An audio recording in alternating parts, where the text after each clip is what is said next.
सुप्रभात विद्यार्थियों। अपने चले थे अनंका के भेद। इसमें पहला भेद था अनुप्रास अलंकार।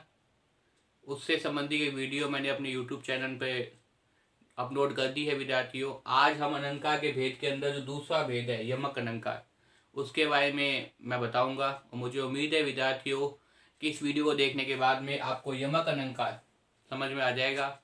विद्यार्थियों, अगर ये वीडियो आपको पसंद आए, लाइक कीजिए, शेयर कीजिए, कमेंट अवश्य कीजिए विद्यार्थियों, जिससे मुझे पता चले कि आपको कितना समझ में आया है। देखिए विद्यार्थियों, यमक अलंकार, इससे पहले मैंने बताया था आपको विद्यार्थियों अनुप्रास अलंकार के बारे में कि वहाँ क्या होता है भाई, वर्ण की आवृत्ति होती है। यहाँ वर्ण की बजाय शब्द की आवृत्ति होती है। यहाँ क्या होती है भाई, वर्ण की अपेक्षा शब्द की आवृत्ति होती है। किसमें भाई, आपके सामने यमक अलंकार के अंदर।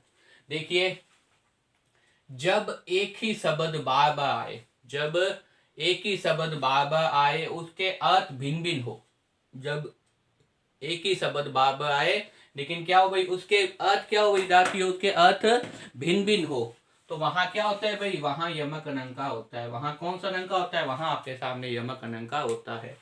जब एक ही शब्द, शब्द तो क्या आएगा, वास्तव में एक ही होगा, बार बार आए, एक ही शब्द होगा, उसी शब्द की क्या होगी भाई, पुनरावृत्ति होगी। उसी शब्द की पुनरावृत्ति, बार बार आने का मतलब क्या है, पुनरावृत्ति होना, आवृत्ति होना।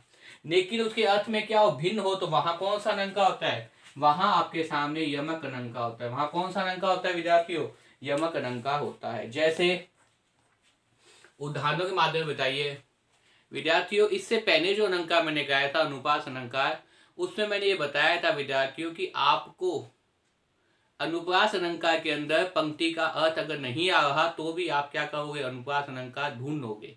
लेकिन यमक अलंकार के अंदर आपको थोड़ा पंक्ति का अर्थ भी आना चाहिए, तभी आप पता चलोगे कि वहां पे वास्तव में शब्द का अर्थ भिन्न है या नहीं। जैसे उदाहरण देखिए, पहला देखिए, कानी घटा का घमंड घटा। जैसे ये उदाहरण है आपके सामने, कानी घटा का घमंड घटा। तो इसमें देखिए आपके सामने ये जो घटा का शब्द है, दो बार है, मतलब एक ही शब्द की क्या होगी, पुनरावृत्ति होगी। एक ही शब्द की क्या होगी विद्यार्थी, पुनरावृत्ति हो गई।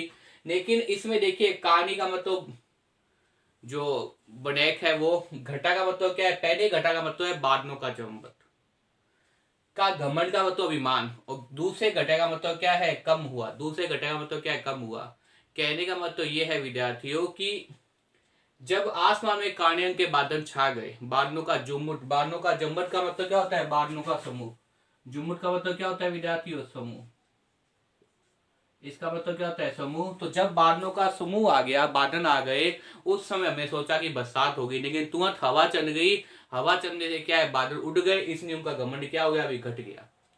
कारने बादलों का घमंड घट गया। कारने बादलों का घमंड घटने का मतलब ये है कि जब बाहर जाए तो हमने देखा आसमान में क्या है, भयंकर घटा आई हुई है। घटा का मतलब क्या है, भयंकर काले रंग के बादल आए हुए हैं। हमने सोचा बरसात होगी, लेकिन तभी तेज हवा चल गई, और तेज हवा चलने के कारण वो बादल उड़ गए, इसलिए उसका घटा क्या हो गया, उसका घमंड घट गया। दूसरा उदाहरण देखिए विद्यार्थियों, तीन बे खाती थी वह तीन बे खाती थी। तो यहां भी देखिए विद्यार्थियों कि एक शब्द आपके सामने आया, बे। इसका भी क्या हुई विद्यार्थियों, इसका भी पुनरावृत्ति हुई है। तीन बे खाती थी वह तीन बे खाती थी। तो बे का मतलब यहाँ पे क्या है, फन से है। बे का मतलब यहाँ पे क्या है, फन से है। तो पहली बार फिर बे का मतलब है फन से, वह तीन फन खाती थी। और दूसरी जो बे का मतलब वो क्या है, बार से, अब वो तीन बार खाती है।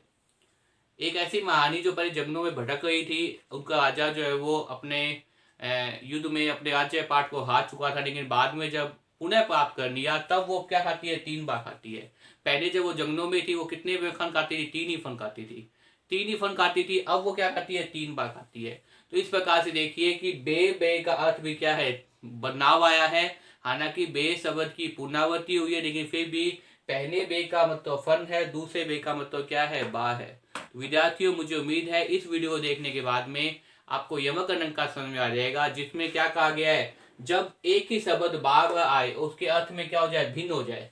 जब एक ही शब्द बार बार आए और उसके अर्थ में क्या हो, भिन्न भिन्न हो, तो वहां कहाँ होता है भी, यमक अलंकार होता है। विद्यार्थियों, बार बार इस वीडियो को देखिए और याद करने का प्रयास कीजिए यमक अलंकार। धन्यवाद विद्यार्थियों।